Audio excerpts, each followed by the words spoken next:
It's the holiday season, all right.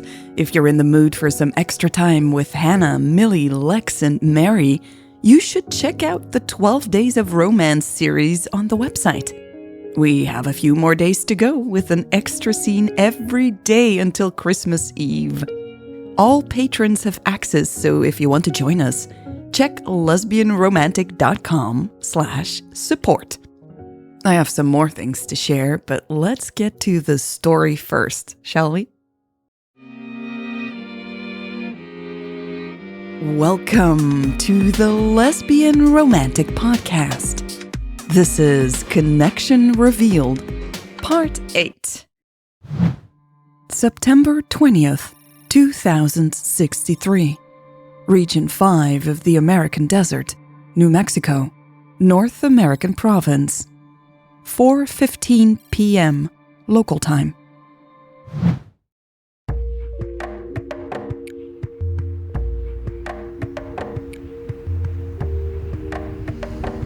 Jade closed the rugged box and double-checked if it was locked properly. The device wouldn't charge if it wasn't. She pushed herself up and looked around the platform. Becker had already gone downstairs, eager to take cover in the shadows. Jade couldn't blame her. It was scorching hot out here. She adjusted her glasses and took another moment to take in her surroundings. Jade didn't get to see the desert like this often anymore. She loved the atmosphere here. No matter where she looked, there was nothing but solar panels, rocks, and sand. The late afternoon sun gave everything a unique glow that was very different from the morning light. "I miss you," Jade mumbled to the desert. "I miss seeing you like this." She wetted her lips. The wind and dust made her face feel like sandpaper was being rubbed into it. She often wore a scarf for skin protection, but not today. Jade's throat tightened as she turned away from the desert and walked to the platform's edge. "Turner?" An annoyed voice sounded from below. Becker stood halfway up the stairs. The commander hadn't brought proper glasses and was holding her hand above her eyes, wincing. Who was reckless now, Jade thought. The sun could easily blind you. "Coming," she held back. Jade took her time going down the stairs. Becker waited for her under the platform. Neither of them said another word while they returned to the pod. Becker hadn't offered to help Jade with any of her gear, but it wasn't that much to carry. Still, Jade took her time. Becker was already climbing inside the pod when Jade caught up with her. She was surprised to hear her companion breathing fast. She looked up and saw that Becker's face was glistening with sweat. The woman obviously wasn't used to the heat. "How do you like this hot air oven?" Jade joked as she slid the cases onto the floor of the pod. "The what?" Becker asked, plopping down on the bench. "Hot air oven," Jade grinned as she hopped inside and hit the button to close the door behind them. "High temperatures detected," the pod announced. "No kidding, pod," Jade said. She often talked back to the pod. She knew most people thought that was silly. Judging by the look she was getting from Becker now, the commander agreed with most people. Jade pulled off her glasses and wiped her forehead. "I never need a facial," she commented, looking at her fingers covered in desert dust. "What are you talking about? And what is a hot air oven?" Becker asked, still sounding out of breath. "The dust and the sand," Jade explained, pointing at her face. "They're the best scrub you'll ever get." She sat down on the other bench. "You should drink some water. Just don't drink too much at once." "I'm fine," Becker said, resting her elbows on her knees. She didn't look fine at all. Jade grabbed 2 bottles of water enriched with electrolytes. She had stored 20 of them under each bench. She threw one in Becker's direction. "Just a couple of sips to start with." Becker fumbled as she caught the bottle.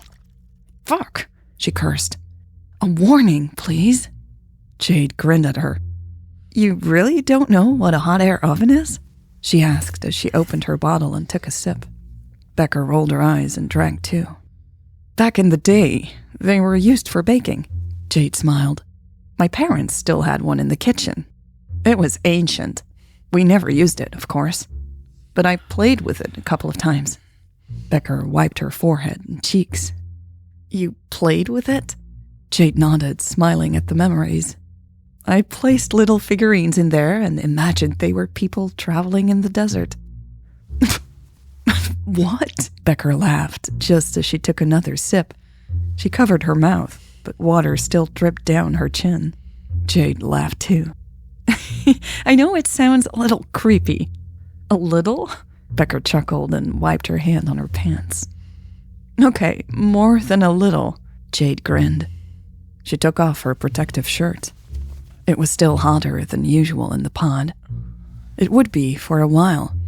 She was already sweating and didn't like the feel of the fabric sticking to her skin. That's better, she said and hung the shirt over the bench. It would be dry by the time they reached the next measurement station.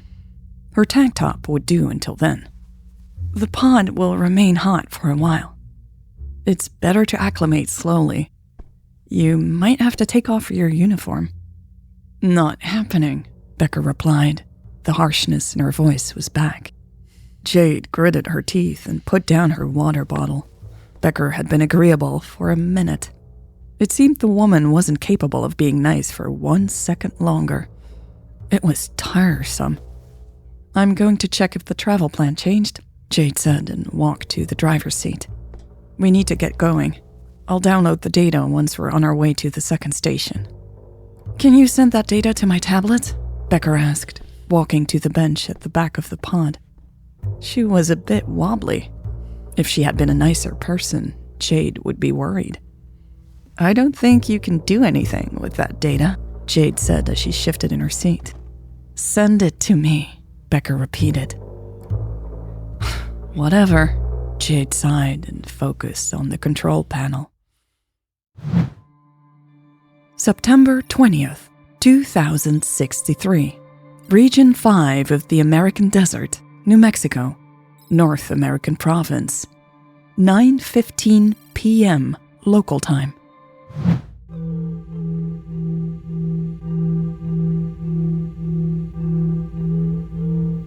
Michelle tugged at her collar. It was soaked with sweat. Her shirt stuck to her back and even her socks felt soaked through and through.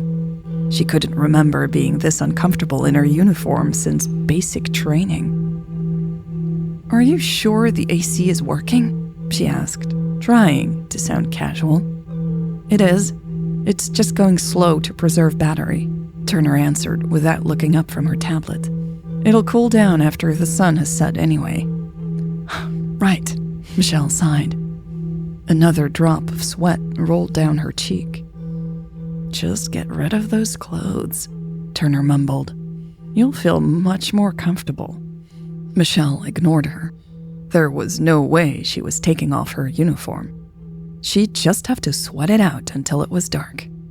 The thought of being stuck in these damp clothes until they returned to the base was disheartening. Turner looked so much more comfortable. The scientist had taken off her long-sleeved shirts, shoes, and socks. She sat in the front, her leg pulled up and the tablet resting on her knee. She'd sat like that for the last few hours, working. Michelle had caught herself staring a couple of times. Turner's arms were thin but muscular. The scientist's dark brown hair was still messy from the wind. Turner wasn't too bad looking, Michelle had decided. She pursed her lips and looked down at her screen. She had yet to get an update from Garcia. That was not unexpected.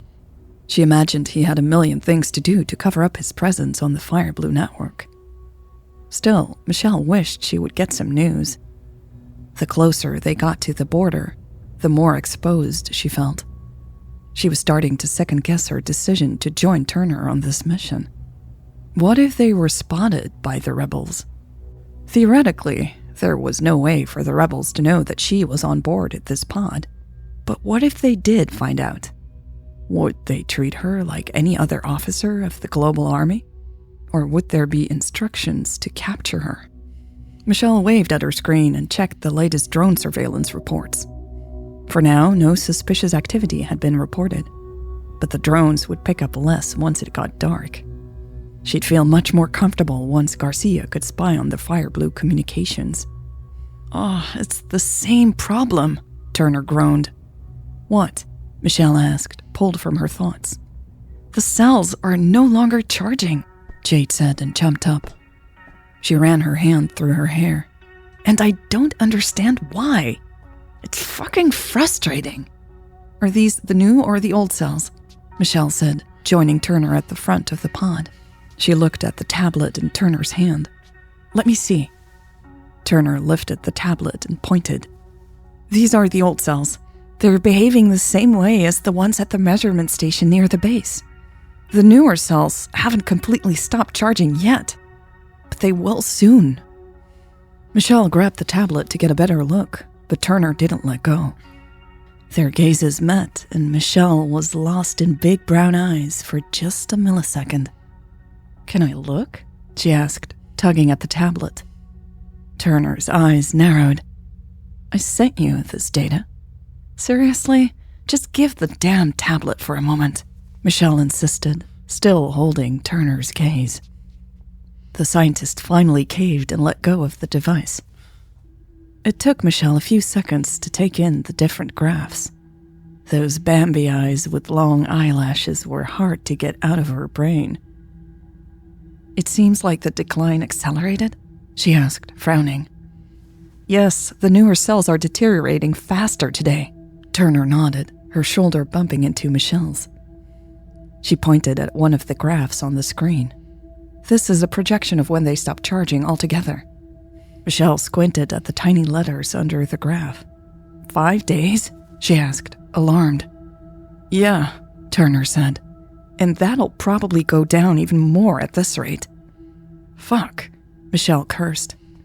Turner took a step toward the middle of the pod, running a hand through her hair. "If all the cells die, we'll have no way to power the base in just a couple of days. That leaves everyone on the base extremely vulnerable as soon as the backup batteries run out." Michelle watched Turner pace around the pod. The scientist's distress was palpable. It was hard to believe that this woman would care so much about the lives of a bunch of soldiers. I mean, they could still evacuate. Was Michelle missing something? She decided to ask. "What am I missing here, Turner?" Turner spun around. She visibly hesitated. "It's just..." "Spit it out," Michelle encouraged her. "I know it's probably a theory. I want to hear it anyway." "What if..." Turner said and rubbed her cheek.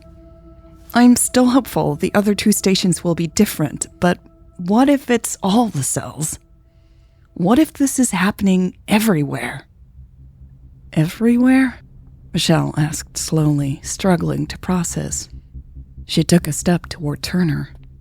"Everywhere," Turner replied.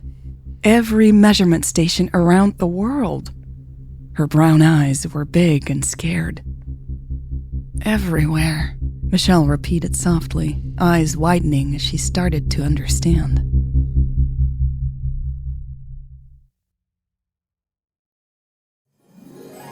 A big thank you to all the supporters and patrons who helped make this episode possible. If you would like to give the podcast an extra boost to keep going in 2023, please consider becoming a patron or send a one-time gift to support the creation of the next episodes. Find out more at lesbianromantic.com/support. You can also support the podcast by buying my first book on Amazon, of course. Connection Concealed, the first story of this series. Connection Revealed is the sequel of Connection Concealed. That book, Connection Concealed, is now available on your local Amazon store in paperback and Kindle edition. You can find all the links at lesbianromantic.com. Thanks to the help and persistence of a listener, I found out there was a bug on the support page of the website. So if you've been trying to send some support, a gift, and you got an error, I am so sorry. That should be fixed now. Hey, I know the holidays can be a hard time. I hope these holidays are a good time for you, and I wish you lots of joy and hope. I am taking a short holiday break to enjoy these busy days with my family. It's kind of a mental health break, really. I'm pretty introverted, and while I love spending time with my loved ones, I need time to recharge afterward. That's why the next episode won't be released until January 7 for patrons and January 10 for people listening through the general podcast feed. All right, that means that is all for 2022, people. What a year it has been. I've made a lot of important life decisions and changes this year. 2023 is going to be another important year for me and this podcast. I hope you'll join me again for lots of story time in the next year. It is always a privilege to spend time with you, and I very much look forward to it. See you in 2023. Bye.